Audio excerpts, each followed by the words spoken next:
This week on Hermitcraft.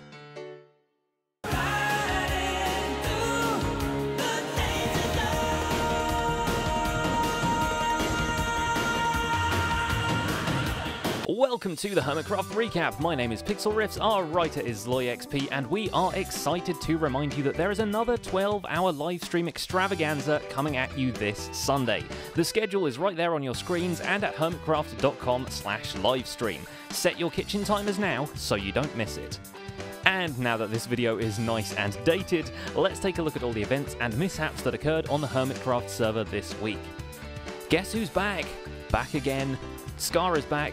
Tell a friend. Good Times with Scar returns to the server from his sick slip, and yes, he is in fact the real Slime Shady. Come back, and we're incredibly surrounded by all sorts of these evil, terrible, just disgusting, really, slimes.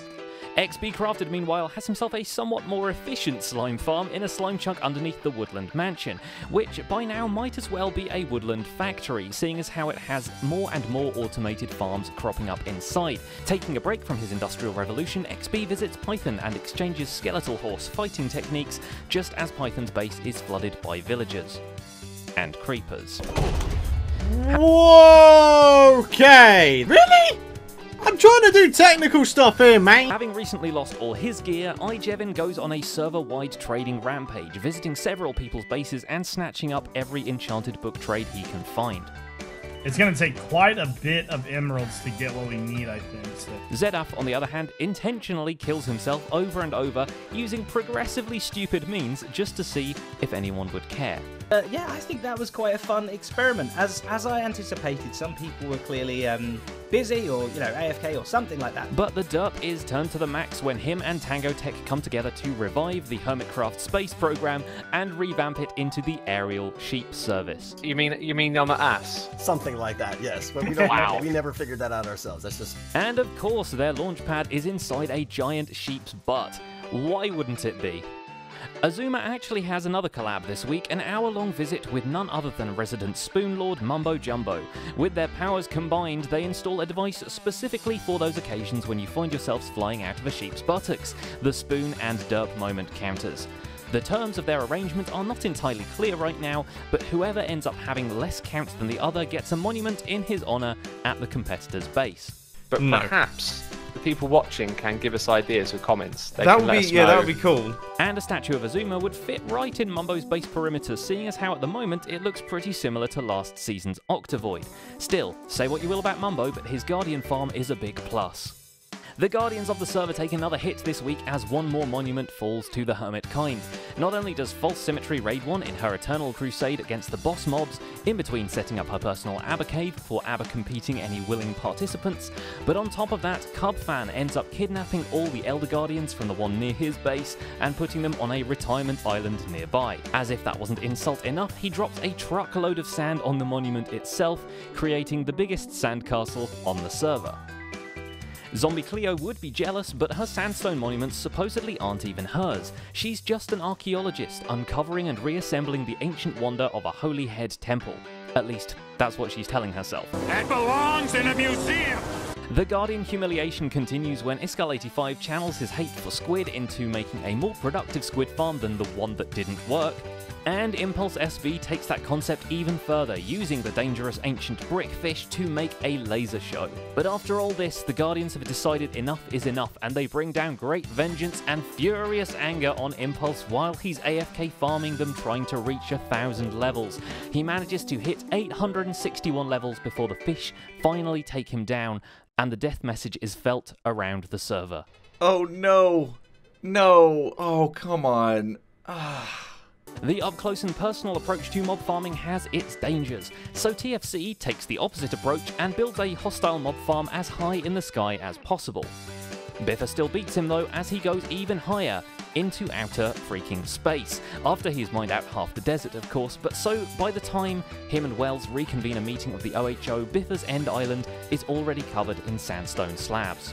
But more on that in the NHO part of the recap. For now, enjoy this amazing idea by Joe Hills' daughter, a vampire castle where the castle itself is a vampire and everything in it is a vampire too. Make a vampire floor that bites non-vampires when they step on it and suck up their blood. I was just like, well, what about just like, you know, normal wolves or something like that that might be howling in the distance? She's like, no, they need to be vampire wolves, and they need to bite people, and they need to suck their blood. Joe isn't actually building that, but expect some spooky D&D inspired stuff from him by the time Halloween comes around. Yes, Joe is putting up his decorations a bit early this year. Rendog adds a Marjorie-powered carrot farm to his butt-powered farms array. When we unleash Marjorie on these carrots, she should start harvesting and start collecting them. But of course, what we have to do is fill her inventory up with carrots too. And Stress Monster decorates both sides of her swamp nether portals, although we'll let Azuma summarise that. Ooh, I like the transition. It's like we're in the same place, isn't it? That's awesome. Wow, this is a spectacular looking cave right here. And finally, there's Wells Knight and his non-vampire, non-sandy castle, with its cosy peasant houses, docks and ships to fend off False Symmetry's pirates, and the last mushroom memorial, an example to future generations of mushrooms. And on that fun note, let's talk NHO. Cue the... you know what, let's not do that after last week. After the flawless frame job last week, Mumbo was left mightily confused about who had actually pranked his Guardian farm. Right? Me and you literally did an episode the other day. We were getting along really, really well. And you go and do this. I don't believe it. Luckily, Cubfan was there to stir the spoon even further, which he reports back to the NHO later. But let's face it, he was probably just trying to show off his polar bear head. In turn, the revolutionists make it clear that the NHO's clever ruse might not have been so clever, as they claim to already have secret contacts the NHO doesn't know about and have promised an attack that they will never see coming. That you just messed with the wrong hermit, for there be alliances that you were not aware of. But at this rate, the NHO will probably do the job for them, especially since Doc's mad redstone inventions continue their streak of being a danger to the other NHO members, namely the entity cramming exploit he uses at the skeleton farm, which ends up squishing B-dubs to death. I want to... Uh-oh! Oh, no. Oh, no! Get out of there! Oh, this bad! Oh, no, Doc! It could be an accident, or it could be a subtle revenge, since B-dubs has been poking at Doc for cozying up to the other server members and their AFK fishing tutorials. All this has led to B-dubs even creating an arena where the NHO members can work out their differences. Or they could if the OHO hadn't quarantined it, presumably as a safety measure so the server doesn't break. But B-dubs has a crack at that anyway when he AFKs at Doc's entity cramming proof skeleton farm and generates enough skeletons to remind everyone why entity cramming is a thing in the first place. Oh, I screwed up. Get him out of here. Get him out of here.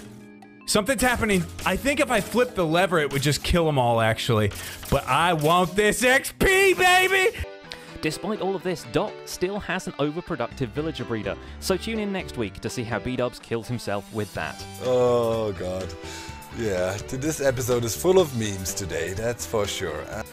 And that's just about it for this week's recap. Our writer is LoyXP and my name is Pixel Riffs. I built a modern house and you can too with my latest tutorial, which you'll find in the end cards. Don't forget to leave a like while you're still here, share this video with the Hermitcraft fans in your life, and subscribe so you won't miss future episodes of the recap. Thanks for watching, and we'll see you next week.